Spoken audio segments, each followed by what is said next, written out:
I know a lot of people worry about, when they're training their shed dogs, they worry about their human scent. And I laugh at that because I go, guys, do you know how good this dog's nose is?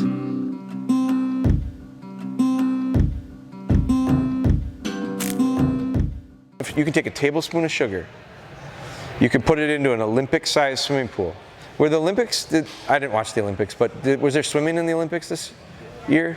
So you know how, if you watch the Olympics and you know how big those pools are. They're gigantic, like they're really big. 250-some thousand gallons of water.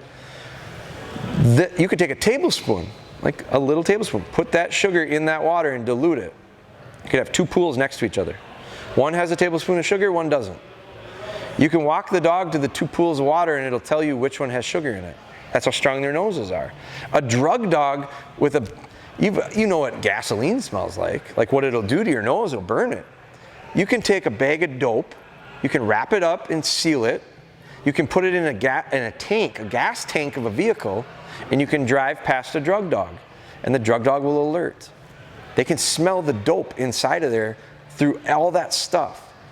Now, the person that tells me, I gotta wear rubber gloves on my training dummies because I don't want the dog to cheat, I laugh at it and I go, well, wait a minute. I can smell a rubber glove. Like, I know what that smells like. You telling me that that's gonna fool the dog? I think people spend so much time overthinking everything they do with the dogs that we don't train nearly enough. You're not gonna be able to fool their noses, so don't try it. But think about it this way. If your scent will be on there, if you put scent on it, let's say there's, for number's sake, let's say there's 10 scents that equal shed antler to the dog. Any of those 10 scents means shed. Now, you add 10 more scents on top of it. Now you got 20 scents. Let's say you take away some of the 10 that don't smell like a shed and you take away some that do. Does the dog still say yes, it's a shed? Because you took 3 of those away, but there's still 7 that say yes. But here's the thing, I should have explained this first. How does a dog smell? They don't smell like we do. Like earlier today, I smelled hamburgers being cooked. I could smell the charcoal. And I think I could smell that meat. Like it was a combination of the grilling, smelled like a grill.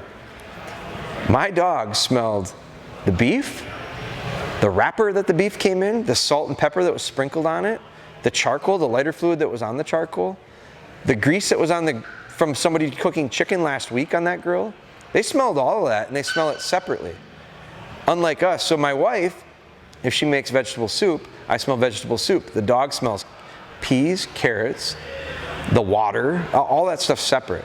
So when you start talking about the antler stuff and training, yeah, my scent will be on it. But when I go out in the wild and I take my scent off, the same scent that was there in training is still there in the wild.